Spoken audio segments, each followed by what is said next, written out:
Friends, hello everyone. This is my first video game review and thank you for watching. Today we are going to talk about Test Drive Unlimited Solar Crown. But first, I'd like to share a few words about how I discovered this series. Since I originally played on PC back in the day, and you can't buy those games on Xbox Series S now. I'll start with my impressions and then we'll return to my experience with Solar Crown on the Xbox Series S. I first got the chance to play Test Drive Unlimited back in 2009 when I was still in school. I remember it clearly. At the end of the year, I received my first computer that could actually run games properly.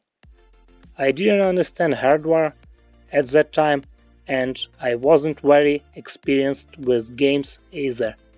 But the very first thing I launched was Test Drive Unlimited. Before that, I had only played some Need for Speed titles, so this game felt like something unbelievable. A huge, realistic open world of Hawaii filled with roads and roads. I was especially amazed by the first-person driving view, with all the steering wheel animations and gear shifting. Back then, it felt like a breath of the fresh air. I remember how much I enjoyed doing car delivery missions and driving passengers around. The ability to try out supercars of that era was truly impressive. The game also had motorcycles, something that before then I had only seen in the Midnight Club series, but I barely used them, so I can't say much about that. Another great idea was placing different car dealerships all around the island. And of course, I can't forget how amazed I was by the option to buy property and customize it. Character customization was also something new at that time, because in Need for Speed you could only see your character in cutscenes, and not always. That game made a huge impact on me and stayed in my memory for many years, maybe because it was my first real experience of that kind. As for the second game, I found out about it later, after it had already come out. What I remember most is the option to buy used cars. I hadn't seen anything like that before in any game. This time the game introduced Ibiza, another massive map. A real surprise for me was that Hawaii was still available too, along with garage and property purchases. And now you could move your character around inside dealerships, apartments and garages, not just control the car. Motorcycles were removed, but off-road vehicles took their place. With them came new off-road races and the Solar Crown Championship. There were many characters and an interesting host. The day-night cycle was also a new addition. Exploring the islands was just as exciting as in the first game. And I have to highlight the music in both games. There is a special charm to it. You choose a car in the dealership, and this wonderful, unforgettable music plays in the background. The radio stations also offered something for every taste. I could talk about these games for hours, but that's not our focus today. Overall, I really loved this series, and I waited for a sequel for a very long time. And now, let's move on to the Test Drive Unlimited Solar Crown. When the game first came out, people were trashing it. It was constantly being compared to Forza and The Crew, and the amount of negativity was huge. Considering how rough the launch was, the price felt too high, so I didn't buy it at first. I already had plenty of older projects I hadn't played yet.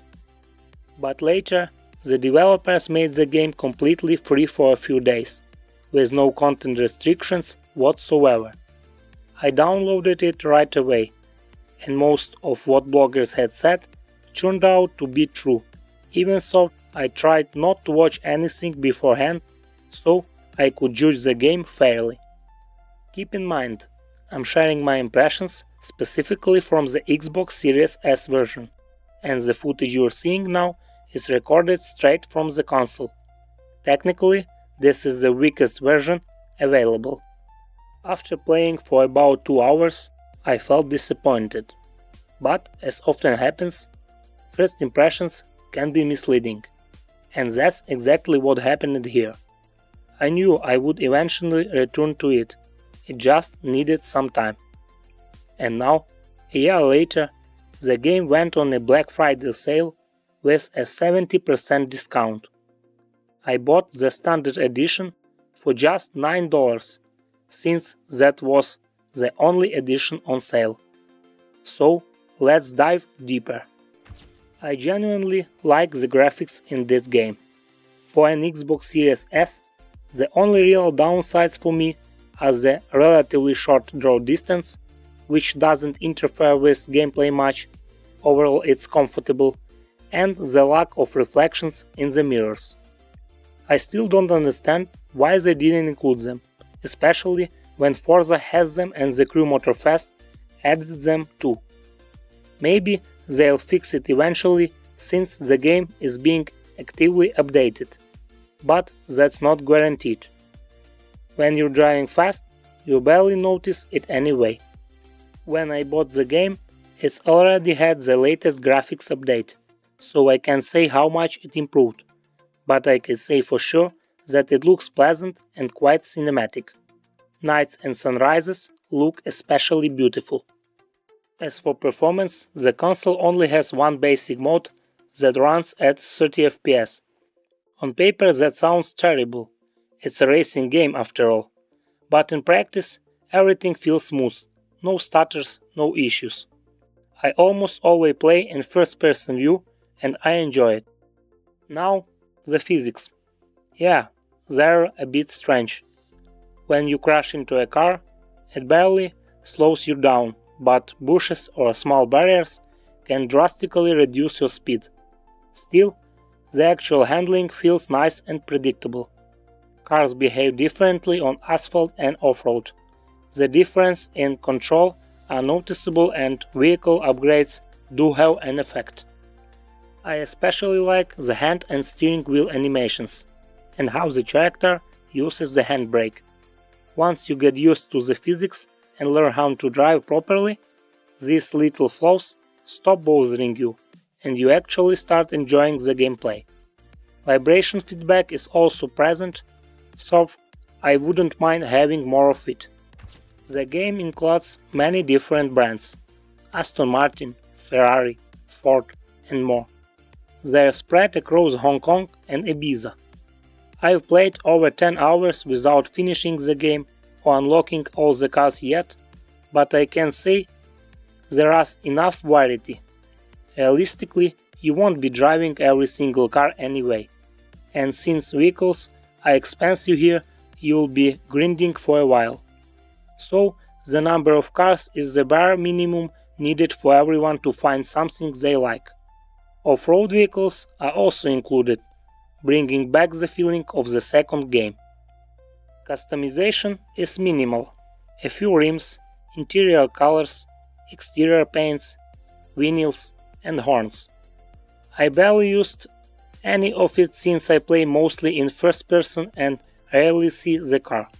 You can upgrade technical parts like suspension and engine, but the system is very simple, so still effective.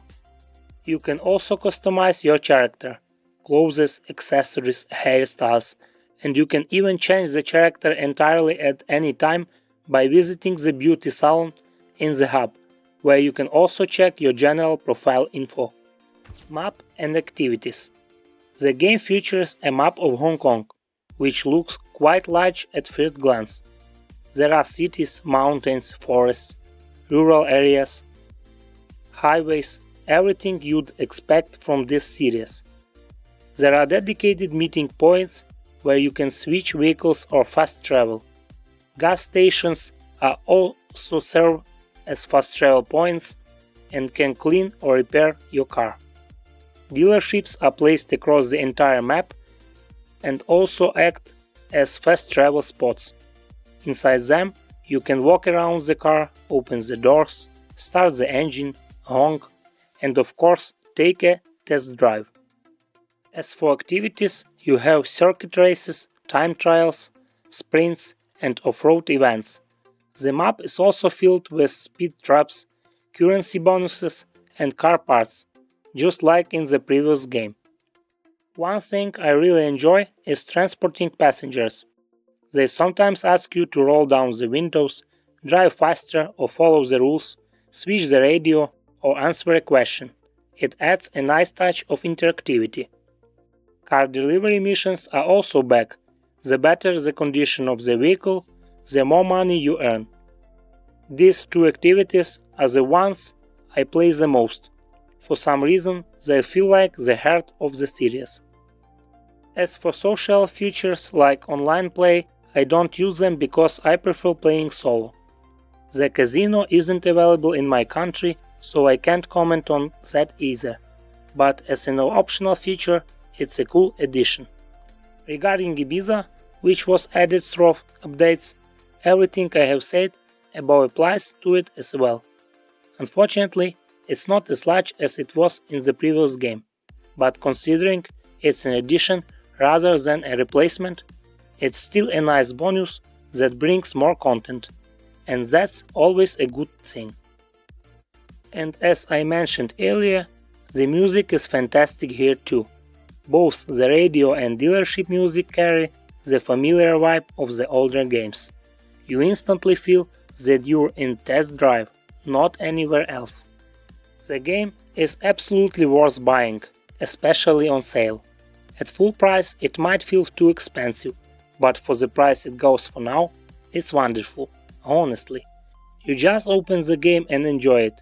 You can cruise around the island, race, transport passengers or cars, or simply explore the world and admire the scenery. And even on the Xbox Series S, it looks respectable. The only real drawback for me is that the game requires a constant internet connection. But since many modern games do the same, and you need the internet for Game Pass anyway, it's something you can overlook. If you simply enjoy the experience without counting pixels and FPS, without comparing it to other racing titles, you will definitely have a good time. Because what really matters in this game is the atmosphere and the vibe, and trust me, they're absolutely here. Thank you to everyone who stayed until the end, and I wish you all the best.